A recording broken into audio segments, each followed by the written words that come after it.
vegans.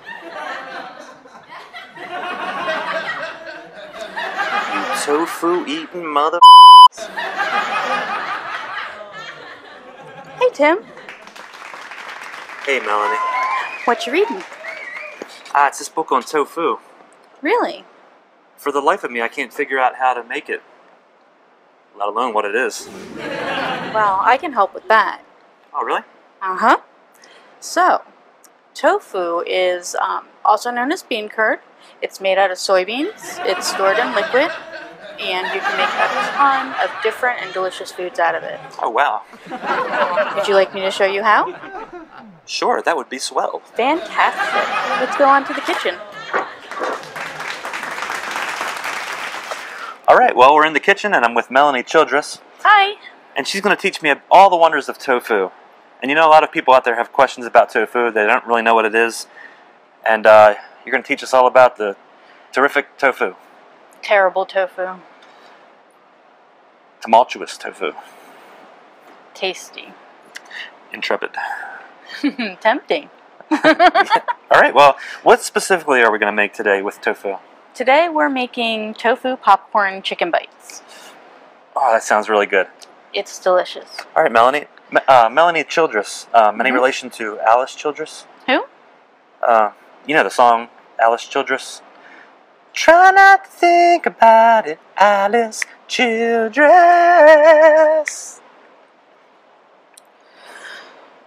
No. You know, Ben Folds 5? Haven't heard of it. Well, that's a really cool shirt you have on there. What's Vegan Treats?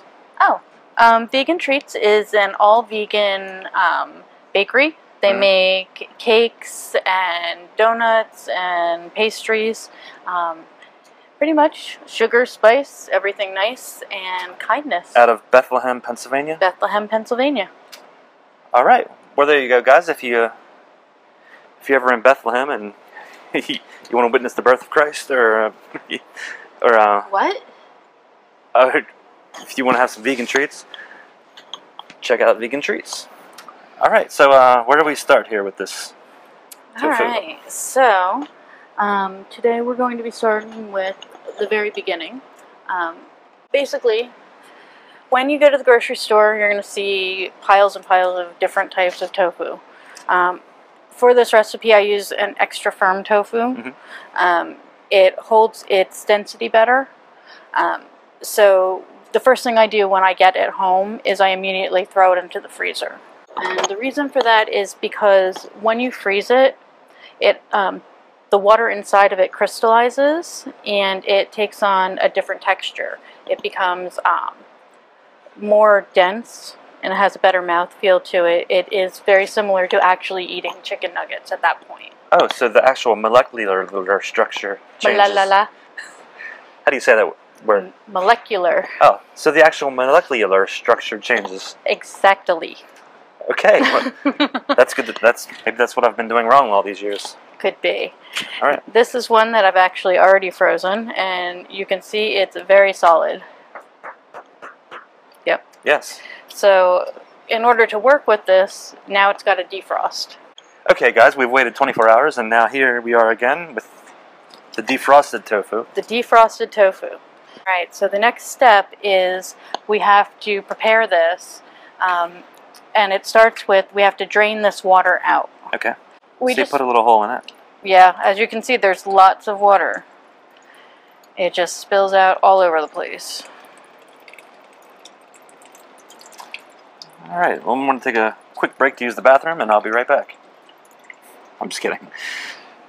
So they pack it with water to keep it, the molecular structure? To keep it fresh. It's because it's a soft product. They need to keep the water content high. Fresh dish. It's smushy like sponge. So the next step is we need to get more water out of this. If you feel that, it's still heavy. It's heavy and I squeezed some water out of it. That's right. Look at that. It's like a sponge. It is a sponge. So, which is going to come in very handy later. Yeah. So what I like to do is I like No, don't worry. It's not a sharp knife. Uh-huh. Give it a cut into thirds. Even a butter knife can cut it. That's how soft it is. It's almost like slicing through Jell-O or bread. Yeah. And then I press it again and get more water out of it. You're really pressing all the moisture out of it, basically, is what you want to do. That's exactly what we want to do. Alright. It's still not got enough moisture out of there for my purposes. So what I have here is 2 baking sheets. Nothing exciting about them. And 2 dish towels. We're going to put one in the bottom of the pan. And put one to the side. I always like to ask, what would MacGyver do? Well, He wouldn't spend money on a tofu press. He would press that tofu somehow. With gum and duct tape. Exactly. So, now we're going to wrap it. Because again, we want all this liquid to get out of here. Wrapping simple. Just put it inside of paper towel. Fold it over. And you make a little tofu packet. Alright. Put them on here. You're going to put another towel on top, tuck it in so it can have a nice rest. Good night. Another tray on top. And this is where we get to the very important part. You need something heavy. I don't care what it is, as long as it's inanimate. At home, I'm an avid reader. So I have an entire bookshelf full of heavy books. So I just stack the heavy books on top. Doesn't matter which books. Would you recommend a Stephen King novel? One of those big ones? I like the Time Life series books because they're about the size of the trays. So it really gives it even coverage. Okay, I like that. Okay, so I'm going to get something heavy to put onto this to hold it down. Okay. Feel how heavy this is. Oh my gosh. Can you handle it? Yeah, I just wasn't expecting it. Yeah. So I'm going to just put that right on top. And then I usually leave this sit for anywhere between half an hour to an hour. That way it has enough time for it to completely compress. Alright. Okay, so it's been about an hour. And what we have now is the tofu has been compressed. And as you can see, they're very wet. Oh yeah, it's totally wet. So now we need to unwrap them. This has been sitting under Stephen King's misery. And then the next step for this is we're going to want to get these cut up into bite-sized pieces. So I just take it and simply cut it into pieces. Still, butter knife. And so far this has been a pretty simple dish, but it's been a fresh dish. Yes, and this is how you can always start your tofu recipes. So this is good to keep an eye on, keep them in your memory. Okay, so now we've got it into squares. And the next step, we're actually going to use an ingredient. We're going to marinate them. Oh, sounds good. In our last episode, we learned the difference between a marinade and a brine. And this is a marinade. Yes. So you simply put them into the bag.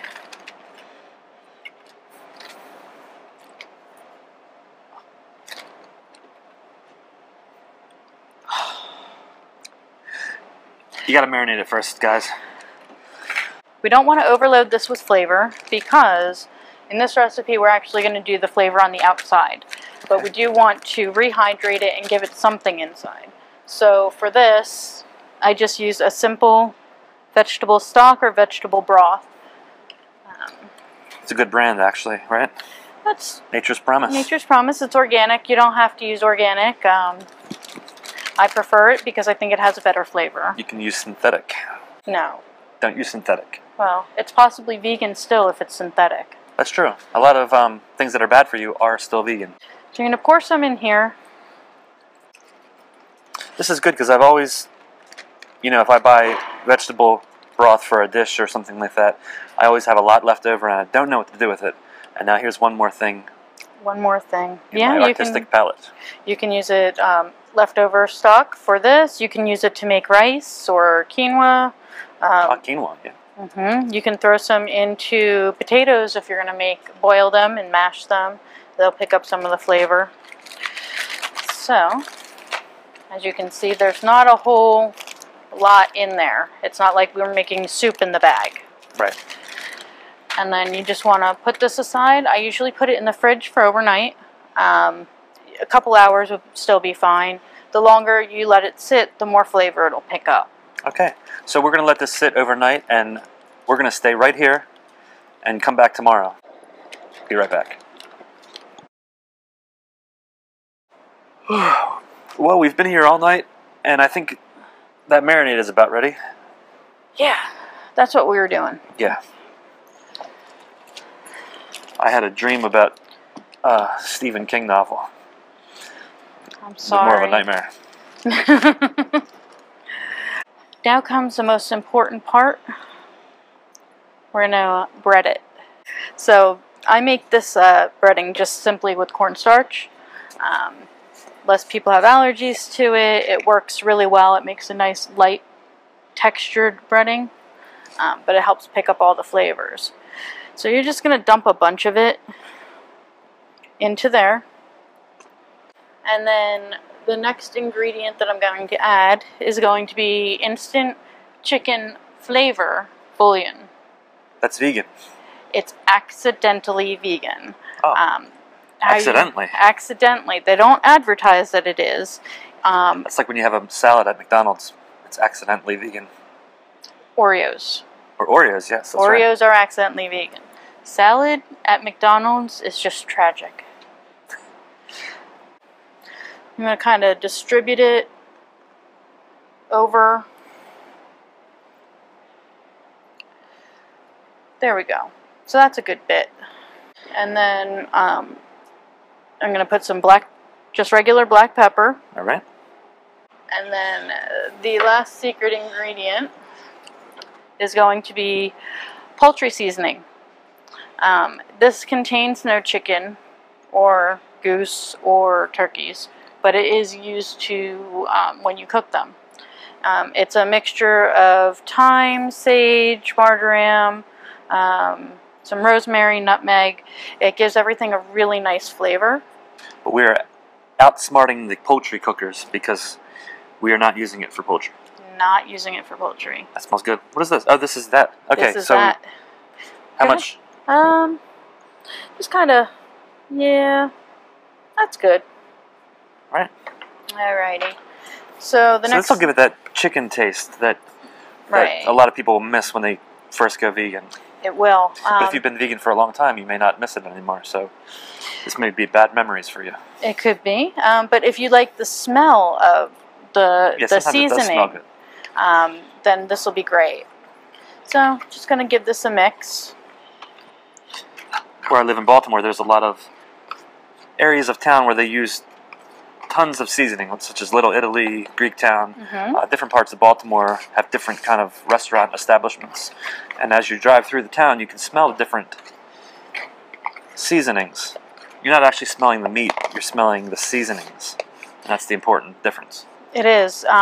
And it's funny because people are always like, oh, I love steak and oh, I love chicken. But what they're really eating is the seasoning. Yes, exactly. The meat itself has very little flavor. So, who needs it? Leave the animals alone. Grab some? Oh, absolutely. And now what we have is very, very wet tofu. And you just throw it in there. Right. You rub it around? Yeah, I like to make sure you give it a good coating on all the sides. It seems to me that as you're pressing it down, you're actually releasing some of the moisture, and by doing that, you are actually creating more of a barrier for the... It sticks. Breading. Yep. You don't have to do anything but press it, and it'll just stick right on there. And then your fingers look like that.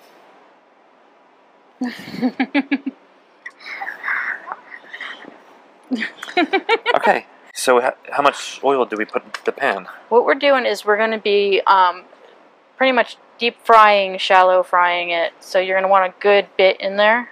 Oh, I got you, for a good deep fry. A deeper fry. Yeah, it doesn't. You don't have to fill up the whole pot because we can turn it. How's that? Go a little bit more. There we go. I have to be honest, this is the most oil I've ever used in a dish. Let's see. Yeah, it should be good. All right. Okay, so it's been a few minutes, and now the oil is coming up to temperature. This is the part I'm excited to see. All right, here we go. Ready? Yes, it's hot. And we just put a bunch of them in there. You might be onto something here. Maybe we could start a fast food popcorn chicken. Tofu restaurant. That took me 10 years to say. Zero cholesterol. That makes Zero cholesterol, really? Zero cholesterol. There's no cholesterol in without animal products. Oh. So. Cholesterol is an animal thing. Yes, it is. And our own bodies make cholesterol as well. So yeah. We make enough. We don't need more. So how long does this take? What you're looking for basically is for them to get a nice brown color. Just like you would if you were actually looking at some sort of fried chicken. I see that it's starting to brown already. Mm-hmm. And if you look really closely, like say this one's sticking out right here, you'll see that the cornstarch is actually starting to puff up a little bit around it. Oh, the cornstarch, because it's a starch, it gives it that puffy, like a fried chicken feel. Yep, but it's not real heavy like flour would be. Beautiful. Beautiful color. And then you don't want to overcook them either. It's again, completely dried out and inedible. So watch them carefully. So it's really a delicate balance of undercooking and overcooking. You want to cook. You just want it to be a nice brown on most of the sides, which I think we've achieved. If you take them out and you look at them, we're there. And you can hear them. They look really good. They got a little sound to them. Listen. That means the coating's there. They're clucking. They're clucking. Drain them off a little bit. And then, as I said, wire rack. Because you don't want them to get all soggy. And the paper towels to catch the grease. Correct. I knew that. Okay. All right, so here we go. These are now out of the frying pan and just cooling down a little bit so that the outsides stay nice and crispy. It looks very crispy and fresh. It does. And then over here we have some that have been finished. All right. And I want to take one of the bigger ones because I want to show you what the inside looks like. Because here's the outside. Nice breading, nice color. You can even see the little seasonings inside. You know what? Why don't we get somebody to taste test this with us? Well, hey, whoa, careful. Sorry, excuse me. All right, you guys, this is Bradley. He's from the Belfry. And what we have today is some chicken. We made some popcorn chicken. Well, this is going to be a test because I just came from the Roadkill Cafe, which has fantastic food. It's over near past Chambersburg, so... Chambersburg, is that near Bethlehem? No, towards Pittsburgh. Oh. Anything, if you brought something in there, it has to have tire marks on it, or else they won't cook it for you. Yeah, because it's Roadkill Cafe. I saw some roadkill out here in York, Pennsylvania. Is it okay to take it down there? Well, sure. They'll cook it. It has to have tire marks on it, though. Okay, there was a police tape around it, though. Well, that'll do. Okay. Yeah. Okay, so you ready for some good old-fashioned vegan roadkill? Yes. Well, basically, you grab a piece and just dip it in whatever type of sauce you like. And I prefer mustard. Ooh. This isn't meat? Nope. Wow. It's roadkill, but it's not. It's magic. Animal. Whoops. It's crunchy. What do you think? No meat in there. No meat in there. What's in there? Tofu, surprisingly enough. This isn't voodoo, is it? Nope. Delicious. Well, there you guys have it. Bradley from the Belfry, who just came from the Roadkill restaurant, tried our vegan popcorn chicken. And he's amazed. Well, that's how I check my cholesterol. Sounds No good. gurgling. No gurgling. Alright guys, well there you have it. Some vegan popcorn chicken. Thank you so much, Melanie Childress and Bradley from the Belfry. Thank you, Melanie. Thanks Thank for you. joining us. Until next time, thank you for watching Vegan Quest.